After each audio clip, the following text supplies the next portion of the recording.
This is actually really, really nice. The Dream Stealer does look quite a lot like this. You are not allowed to do this these days, so please don't try.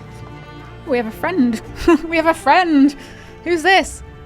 All right, we're approaching an area inside this pyramid now, which doesn't actually exist, but is really great fun.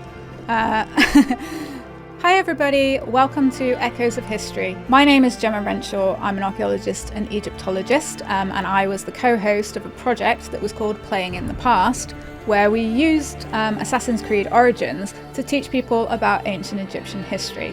So I'm really excited now to take you on a little tour of Assassin's Creed Origins. The plan is that first we're going to take a look at the Giza Plateau. So we're going to start at the Great Sphinx, and then we are going to have a little walk around the Great Pyramid, visit the second pyramid, wander around in the desert, and then we're going to move on to a place called Letopolis, followed finally by somewhere called Krokodilopolis, bit of a mouthful, where we're gonna hopefully meet the son of a god.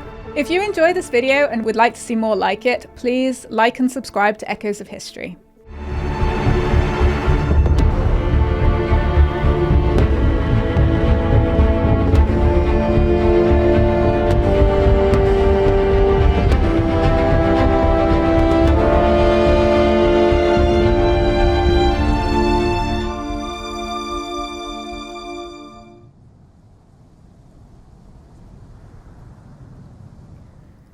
Alright, so what we're looking at here is the Great Sphinx at the Giza Plateau.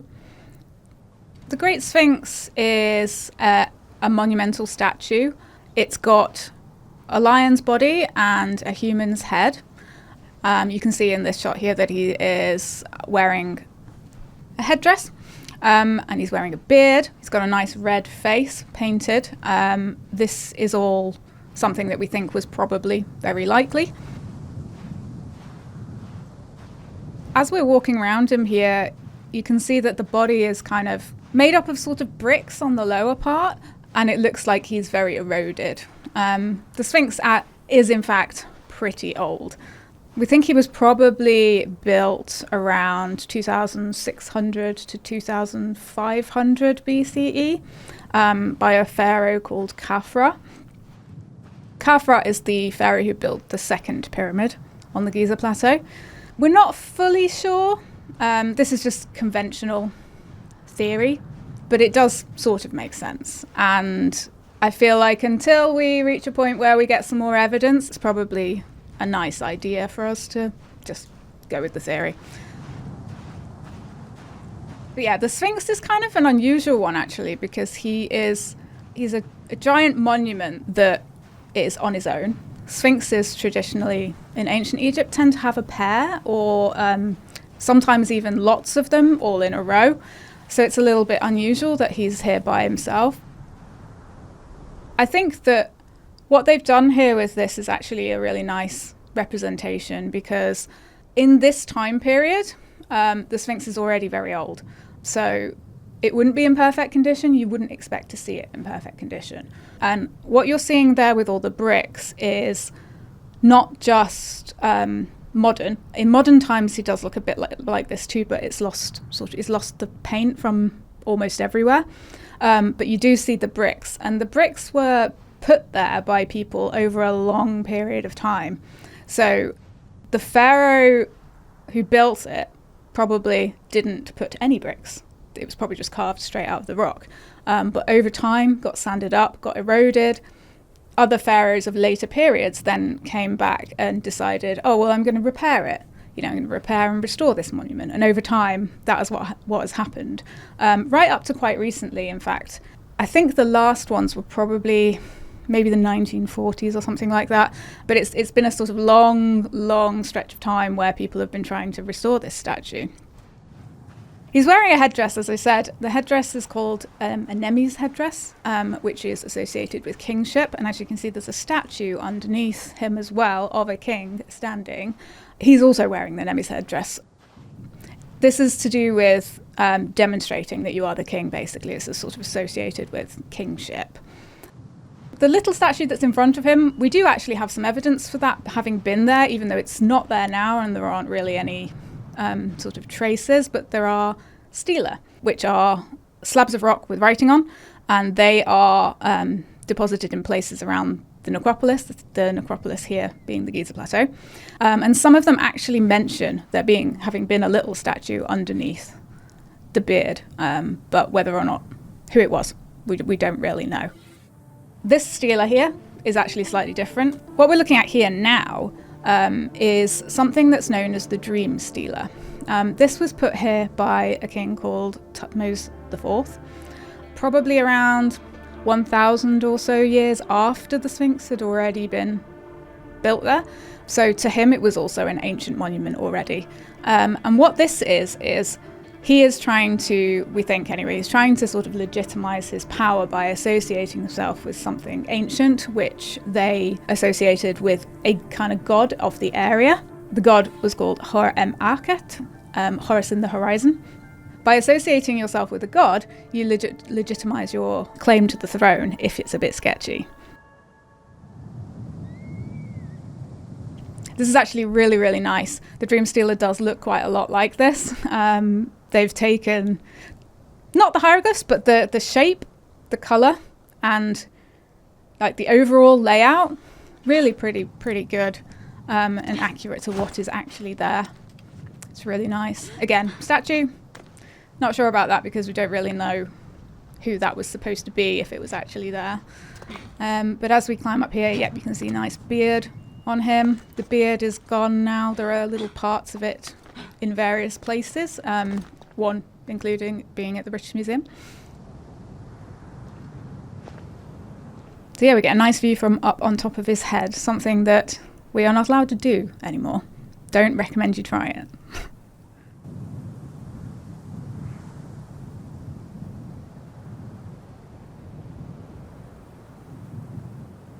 So what you're looking at there, over in front, there are a couple of temples, and one of them is imaginatively known as the Sphinx Temple, which is associated with the Sphinx Monument. As I said, it is associated with Hor-em-Akhet, Horus in the horizon, and the other temple was Khafra's Valley Temple.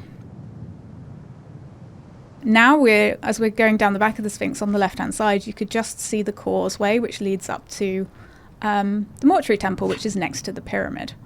But we'll come to that when we get to the pyramid, I think. Just enjoy the Sphinx while we can.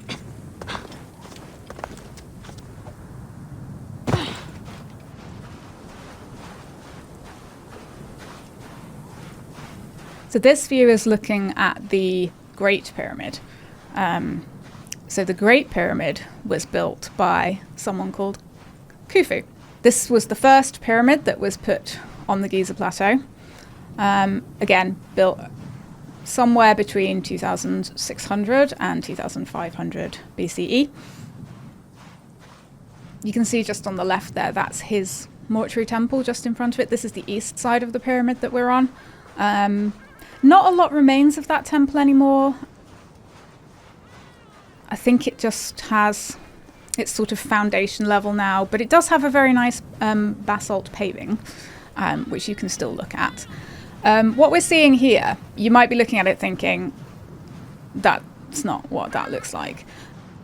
And that's because that version of the pyramid that we're looking at still has the limestone casing attached to it.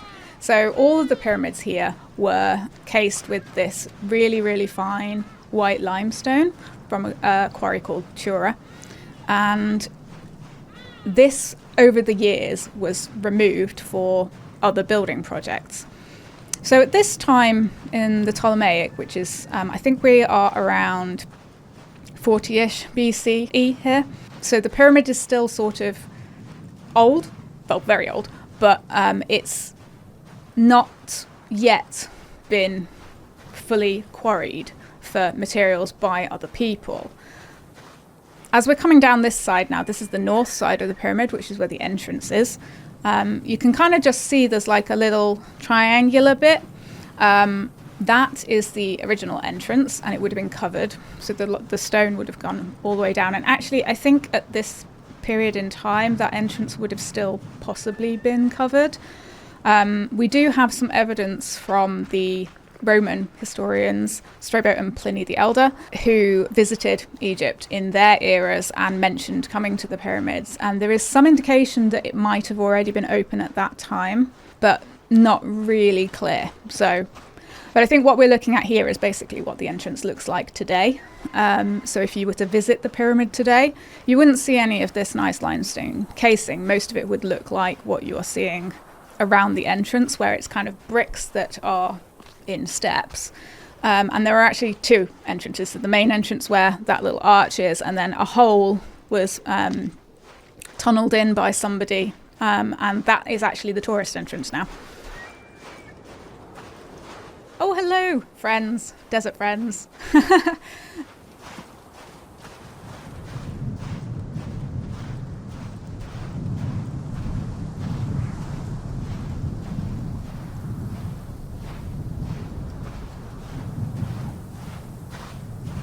So we're walking around now to the west side of the pyramid. And I believe on this side you'll soon see the Western Cemetery. There are a lot of other burials around the pyramids. It's not just the pyramids. So there we go. We can see now this is the Western Cemetery. And the Western Cemetery was a place where people who worked for Khufu were buried. So these type of tombs are called mastaba tombs, and they are sort of like a brick shape. Actually, lots of these tombs were prepared during Khufu's lifetime, and then when he died, quite a few of them were left empty or unfinished. So I think that people then sort of moved on to the next pharaoh, because the next pharaoh didn't build his tomb on the Giza Plateau.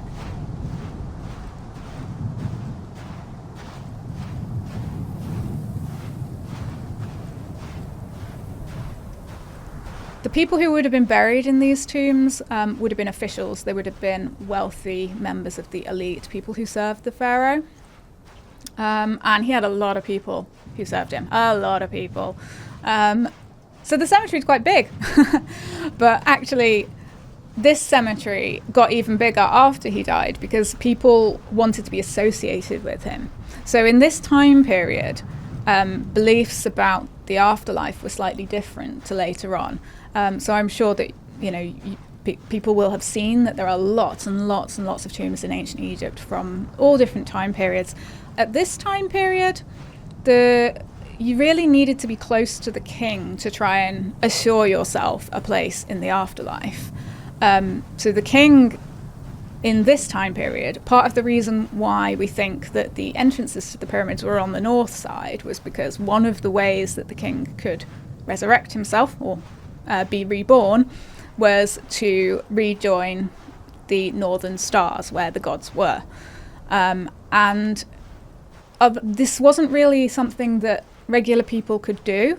So their best chance for some sort of, continuation of life was to be close to the pharaoh, who would be reborn and presumably would need his servants again.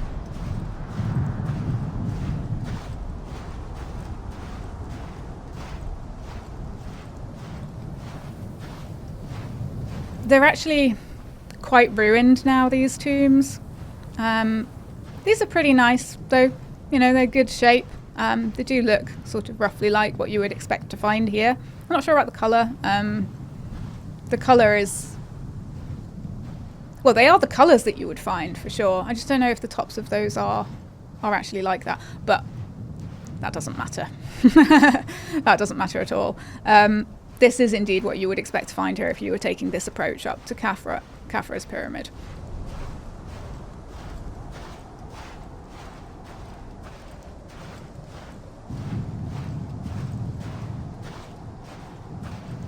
We're looking at Khafra's pyramid now, and you can see that it has the limestone casing on it. Again, it looks a little bit more perfect than Khufu's one in this kind of shot. You've probably noticed as well that it's got a different colour, and that lower part of the pyramid is in fact made of pink granite.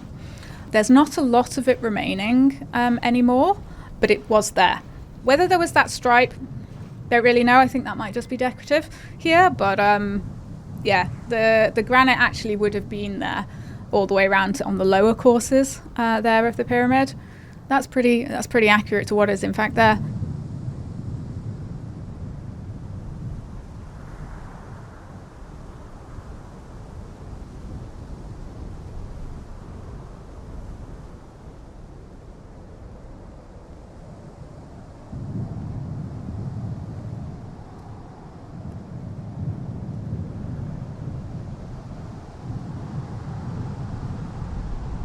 So we're looking through a little gap here, and this gap is in what would have been the enclosure wall. So most pyramids had an enclosure wall and a pyramid court, and they had a mortuary temple that was on the east side of the pyramid. Certainly these ones are all on the east side of the pyramid. A causeway that led down. We saw it before for Khafre's pyramid where we were looking at the Sphinx. The causeway goes down to the Nile Valley where there was a valley temple. In ancient times, the Nile was both, we think, a bit closer to the pyramids. The riverbed has shifted a little bit.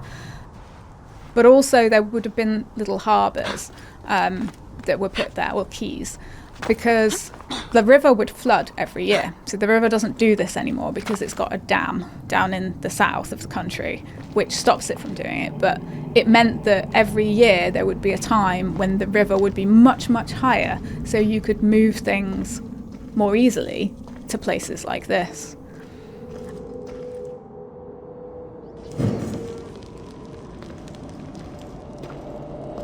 So we've gone inside the Pyramid of Khafre now, the second pyramid, and we're going down this descending passage. Having been in here, this is actually quite like this, although it's even smaller. you have to bend over to go down this. I mean, it has little sort of wooden steps in it now so that you don't fall, but you do go down for quite a long time in this sort of dark, and it's not good for people who have claustrophobia.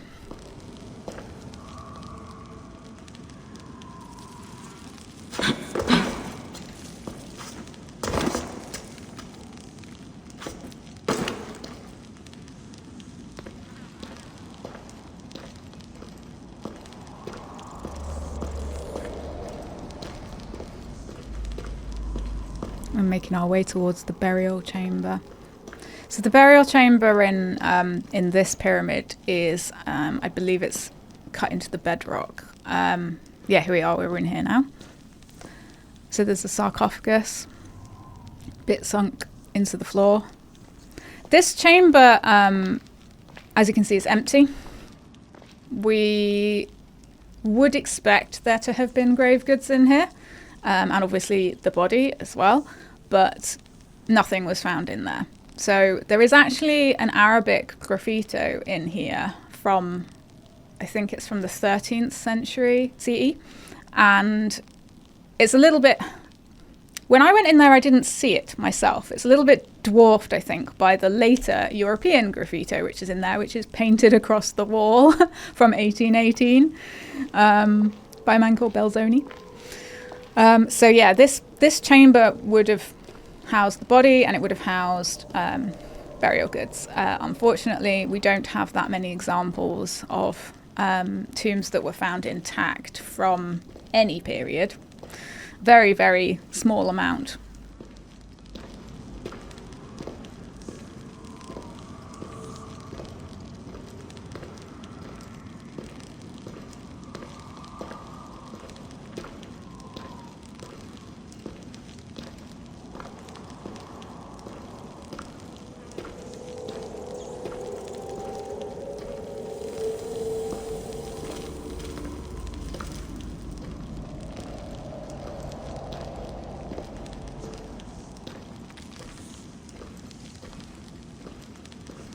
I actually really like that there's still bits of wood, and maybe not the brazier, but the ropes and little kind of bits of debris that are there from presumably either building or interring the king, because we think of things like this as always being very clean and very tidy. You know, what you sort of see now is a very curated monument. When you go to visit it, you're not going to find stuff just lying around.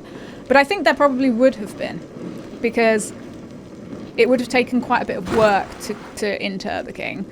And, you know, people, if they were blocking the passages and everything before they left, then they probably would have just left stuff like that lying around.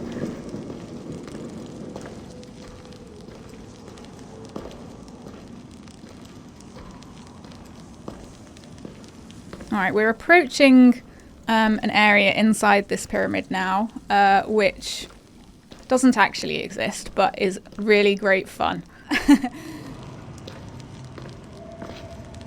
Here we go. So we've entered a room which has some pillars in it, and there are texts on the walls there and some sort of boat thing in the middle. This is not something that you would have found at this time period, or possibly ever inside you would never really expect to find it inside a pyramid, but it is certainly the sort of thing that you would expect in the later periods as part of a tomb chapel or something like that. Now, what we're looking at here, and is actually really fun thing about the game, is that they have taken the idea that, well, the king wasn't in his coffin, so where was he? You know, we found nothing in the burial chamber, so surely he had grave goods. Where are they? And I think that the idea that there is a secret room or something of that nature is very attractive to people, you know, and it's fun to think about. So they have put this into the game to make it fun and interesting. So what you're finding here is basically an idea of what might that secret room have been like, what might be hidden, you know, still inside the pyramid.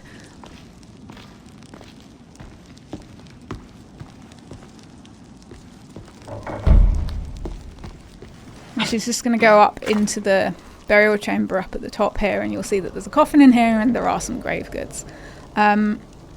These statues, again, not really, you wouldn't really find this here, but as part of this kind of exploration, if you like, of, you know, what could it have been like, I think that's fine.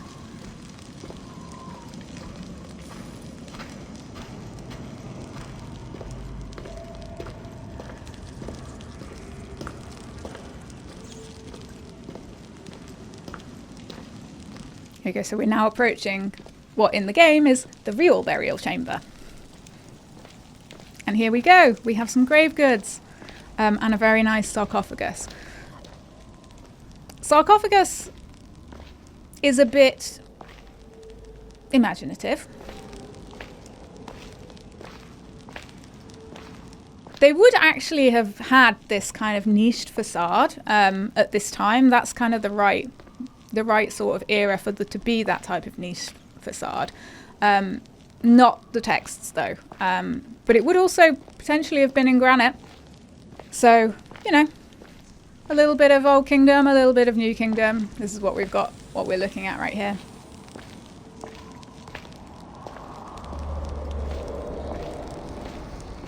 The little box that we just saw though is based on a real artifact, and many of the items that they've used in the game are based on real artifacts.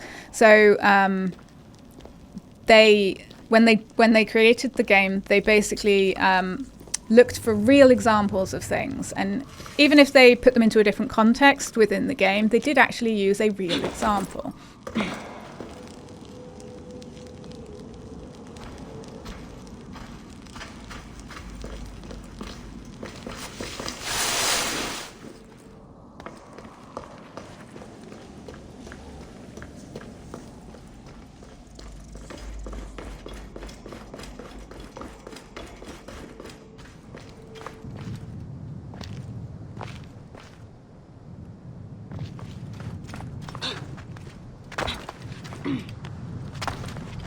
So as we are climbing the pyramid now, you can see the really nice white limestone casing. The way that these cracks are is really just to facilitate climbing.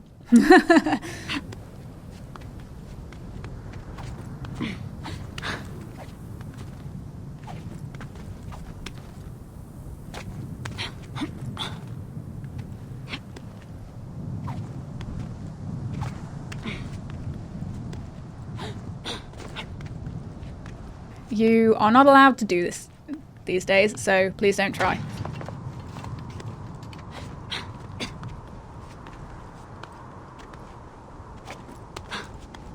When we get to the top of this pyramid, we will see, we'll be able to see the Giza Plateau in general, so we'll be able to see what other monuments are around that we haven't been able to see from where we were on the ground. You can also sort of see, as we're climbing here, that at the top there is a sort of darker piece of stone up there. That item there is it's the point of the pyramid. We call it a pyramidion or capstone. And the one that's here on this pyramid is, in the game, it's granite. This doesn't survive anymore. There aren't any on any of them. So kind of, we don't really know whether this would have been different or not. Possibly.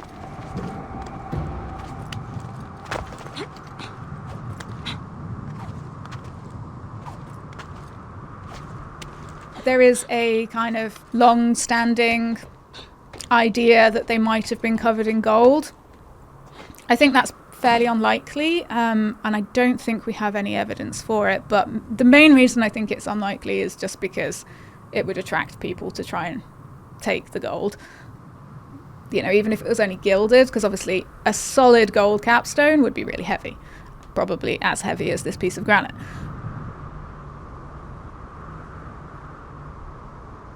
We can see some other pyramids in the distance there. These pyramids are even older. And you can see Memphis as well, which was the administrative capital in the Old Kingdom, what we're dealing with here. And basically, they lived on that side of the river, on the east in Memphis, and they had their necropolis on the west side of the river. So all of these, there are pyramid fields kind of across this whole area as you go south towards Memphis.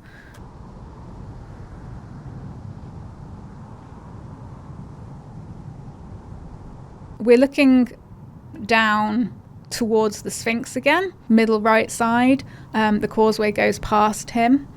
And then to the left of that is the Eastern Cemetery and various small pyramids. I'm not sure how well you can actually see them, but there are some small pyramids there which were pyramids of queens. And the Eastern Cemetery here was really for members of the royal family. I love this view up here.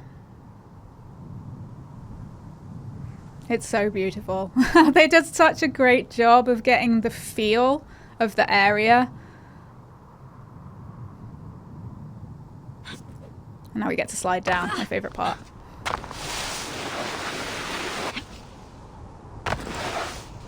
You can see, actually, on this side, you can see one of the little subsidiary pyramids that's associated with this pyramid. The ones we were looking at were associated with Khufu's pyramid, but these ones are associated with Khafra's pyramid. And the third pyramid that is on the Giza Plateau, Menkaura's pyramid, also has them. His pyramid is a lot smaller than the other two, but it's also got a lot more granite in it. So it's possible that, you know, he was sort of thinking, well, to make up for it being smaller, we'll use a much more difficult material. Not sure that's a great idea, but you know, it is what it is. People make these kind of weird decisions. All right, so we're calling our horse. Hup.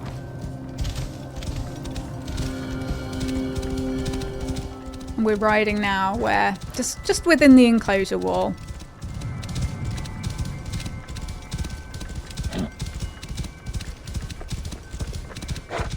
Having your own horse is a little bit of a luxury, let's say. I think it's fairly unlikely that most people would have had their own horse here. They were mainly used for military purposes. And actually also riding horses wasn't done that much in ancient Egypt. So they didn't have horses for a long time either, actually. The horses that they did have came to them, I think probably around 1700 BCE. So they had quite a bit of time when they didn't have horses at all, and they would have just used donkeys and oxen as draft animals. Oh, hello. We have a friend. We have a friend. Who's this? We forgot about this. Whoa.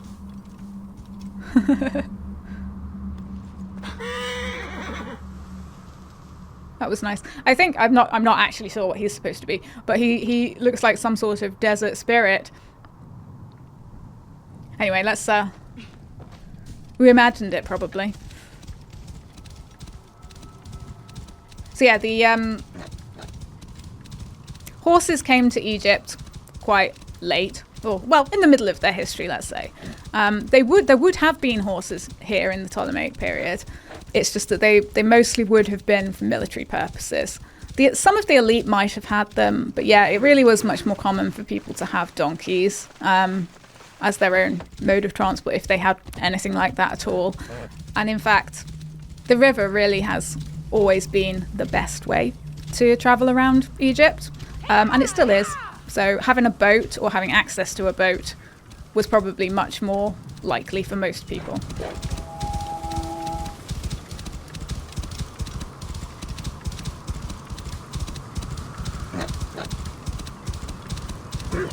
Whoa. All right, so we have arrived at the city of Letopolis, or ancient Chem. This city is the capital of the second nome of Lower Egypt. So each section of Egypt, so Egypt is divided into Lower Egypt, which is the delta area, and Upper Egypt, which is the long river valley area.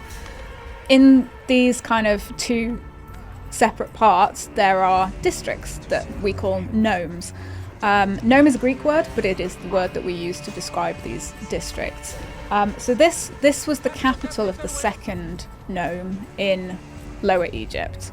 But as you can see, like if you look around, you can see all sand everywhere. This looks like the temple's not very well cared for. What actually happened here is that the city was kind of used for a bit, and then it was sort of semi-abandoned. In the game, the way that they've used this is that they have the antagonists hide there, basically. So they decide that they're going to use it for their own purposes. So that's why you've got all this sand. And this is actually very realistic as to what happens. As soon as you leave anything in Egypt, sand everywhere. This temple is devoted to a god that was associated with Horus. So that's why you're seeing all the falcon-headed imagery everywhere. Horus was the son of Isis and Osiris, sort of a god of kingship.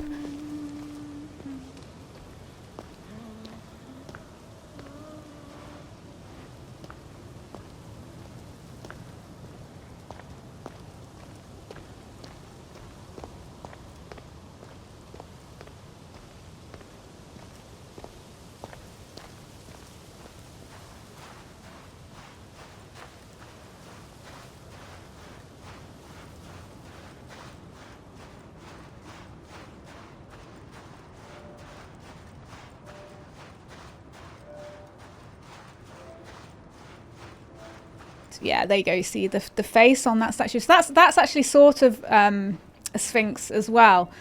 Sphinxes in Egypt are not like Greek sphinxes. We don't really know a lot about them. They tended to come in pairs or groups, which is what you saw here. There was one on the other side as well. But they could also have different types of head on them. We looked at the Great Sphinx earlier and you saw it had the face of a human. But you could also get ram-headed sphinxes and falcon-headed sphinxes like the ones that we see here. And the reason they're like this is because the temple is associated with an aspect of Horus, who was often depicted with a hawk's head.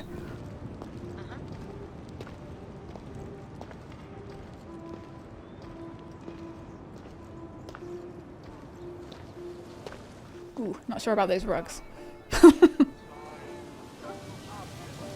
Alright, so we're looking at kind of associated buildings. So we've gone out of the temple, but these buildings are in the courtyard within the enclosure wall, so they would have been associated with the temple. Now, we don't have super many examples of things like this, because what tends to happen is that modern settlements are built on top of the old settlements. So you don't always get to know kind of what the layout of places would have been like, or how many subsidiary buildings they would have had. This building that we're currently looking at actually looks a little bit, I mean, it looks very Egyptian. Like the colours, the design, you know, are indeed quite Egyptian, but the sort of idea of the plastering and the painting like this kind of reminds me a little bit of Pompeii, because that's the sort of thing that you used to see there. And that's kind of where we got evidence for what plastered walls look like. This area is within the temple walls still, and it's nice that it's different to some of the other temples that we might look at in, say, Thebes, because this area is much more lush than that. It's closer to the river, so you would expect to find plants and things growing kind of much easier, more places. So it's kind of nice. And we know that there were gardens often inside temples. So the fact that these things are here kind of really looks quite nice. Right, so we're taking the boat now. Going to go across the river. This boat that we're on, aside from the fact that it wouldn't go this fast, obviously, it's not terrible. I actually quite like it. I think that it's in shape, it's very much like the types of boats that you would get on the Nile.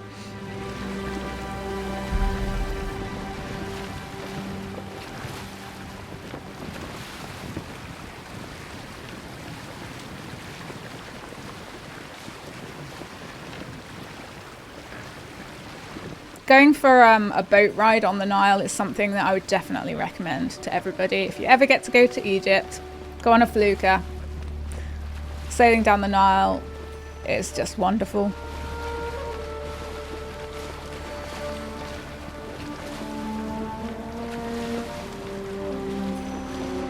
It really gives you as well a good sort of contrast to what we were looking at earlier. You know, we were at Giza, we were totally in the desert, basically.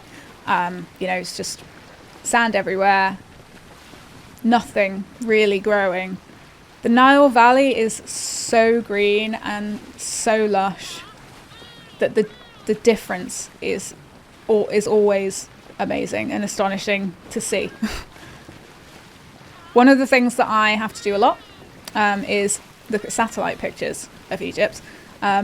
And it's one of my favourite things to do, actually, is to look at pictures of Egypt at night, because you can see all the lights and you can literally just see the shape of the Nile Valley. It's amazing. Oh, we're looking at a hippo. It's a good job that we're in the Discovery Tour, because if we weren't, that guy would be hurting us. Hippos were pretty common in Egyptian iconography. They viewed a lot of animals as being associated with different gods. So they kind of had properties that were associated with the god. And obviously, if you want a god to protect you, you kind of want them to be fierce. You want them to be able to protect you. So that's why a lot of gods that had protective qualities, like Sobek, that we are just about to talk about, were actually dangerous creatures. And they, you know, could kill you.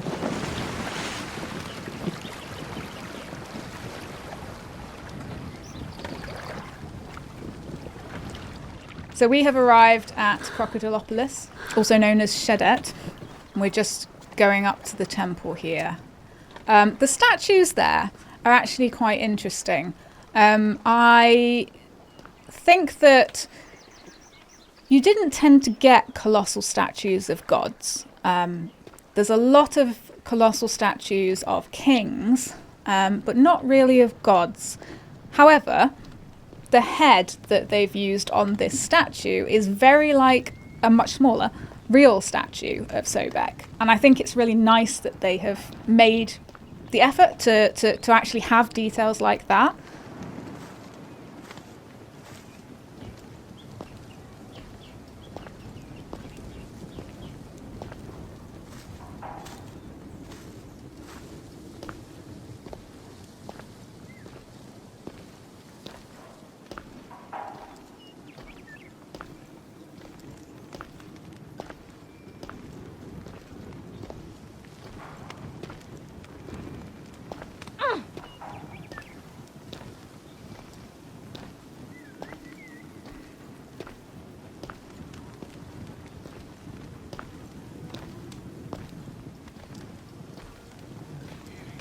As we're walking through here, there's actually quite a lot of different people inside of here. It's not totally unrealistic. The kind of courtyard areas of the temples would be places that people could go. What's nice about this is that you can see that there are flowers on the floor and sort of leaves, lots and lots of things kind of scattered all around the temple here. This, I don't want to say it looks messy or anything like that. It doesn't look messy. But the way that it's depicted here is very much something that started to happen in 19th century paintings. So in the 19th century, Europeans were visiting Egypt, and they were getting their first taste of what ancient Egypt was like. They were collecting things and they were making drawings. It's the first time people started to accurately like measure things, and they were really trying to imagine what life was like. So the paintings included all kinds of life activities happening. Niger.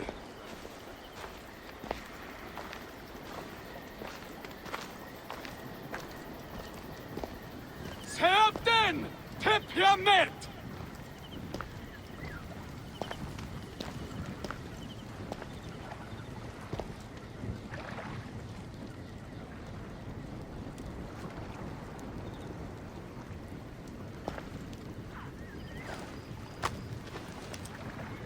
So what we're watching Aya do here is she is dedicating this crocodile mummy to the statue of the god, and she's performing some sort of ritual.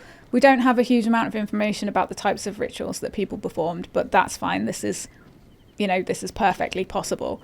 And the little crocodile mummy that she has in front of her there, we actually do think that people used to use these as kind of cult images of the god. So there are so many crocodile mummies and other animal mummies that we think that it was kind of like a business where people could buy one and then you would dedicate it yourself to the god, and you could ask the god for some sort of favor. So that's what we just watched, a kind of representation of her doing there.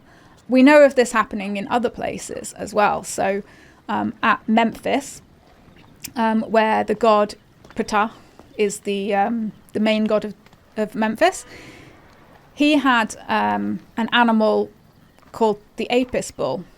The apis bull was known as the bar of Ptah. It embodied the kind of strength of the god. And the apis bull was a sacred animal, same as the crocodile that we've just viewed here. So as part of the kind of cult here, there was a crocodile who was viewed as an actual god. We call him Petsukos, which again is a Greek word, but it means son of Sobek. And the priests in the temple would have been looking after the actual Petsukos, which was a living creature. So again, imagine how that must have gone.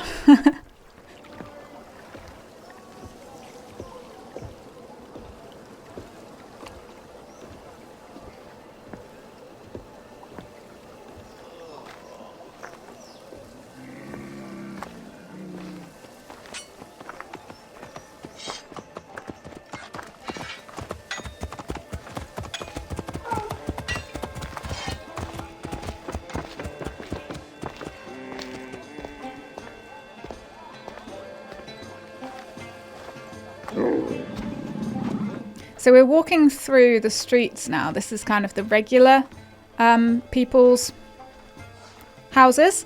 I love the little band. They're so good. But yeah, we don't have a huge amount of evidence for towns just because it's underneath the modern towns mostly. The most evidence we have for that are places where the town was sort of built slightly outside of, you know, the normal, or there was a part of the town was built slightly outside of the main area. So for example, in Thebes, there is a town at Deir el-Medina, and that is a workers' village. So where we have workers' villages, we can see what the layouts of houses were like. In the game here, we've got this being the Ptolemaic period. We've also got quite a lot of Greek influence on some of the buildings, which makes total sense. By this time period, in the reign of Cleopatra VII, the Greeks would have already been there for 300 years. So, you know, it's perfectly reasonable to assume that they would have built their own types of buildings, and that even their type of building would have had some impact on the way that Egyptians built. So that's what we're seeing here on the right hand side now, is a much more Greek style structure. The ones that we just went past were very much more kind of Egyptian type buildings.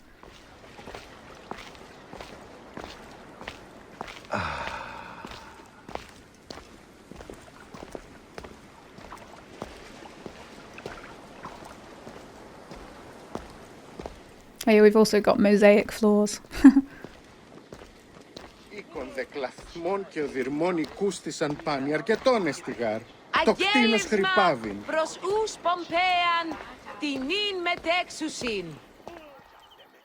Alright, so we are on what we would probably call a processional way here. It is sort of a paved area that's leading up towards the temple.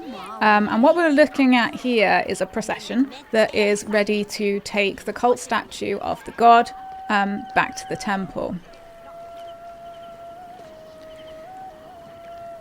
The bark that they're all carrying is not something that we have. I don't think we have any real examples of this, but we have a lot of examples of depictions of this type of thing on temple walls, because there are quite a number of different processions for different gods that we do know about, where the cult statue of the god that lived in the sanctuary, so like the deepest part of the temple, and that would have been periodically taken out to different places, say to visit another god in another temple, or as part of some sort of rejuvenating festival for the king.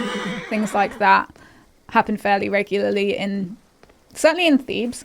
So it's very, very reasonable to think that it would have happened in other places as well. We're just climbing up the gateway here, the pylon.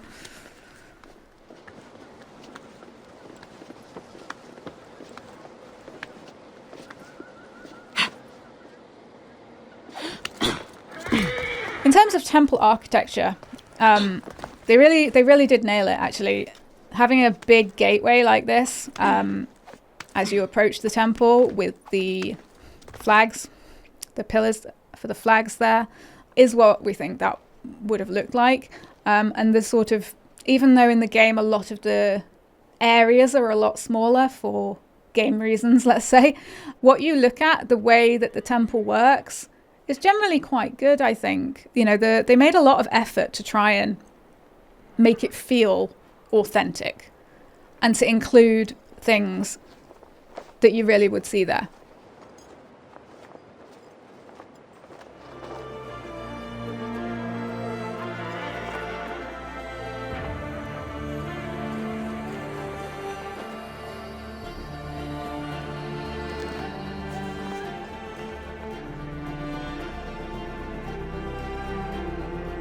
Thank you for joining me today as we explored ancient Egypt through Assassin's Creed Origins. I hope you had a good time, because I did. If you would like to find out more, please check out the Echoes of History channel.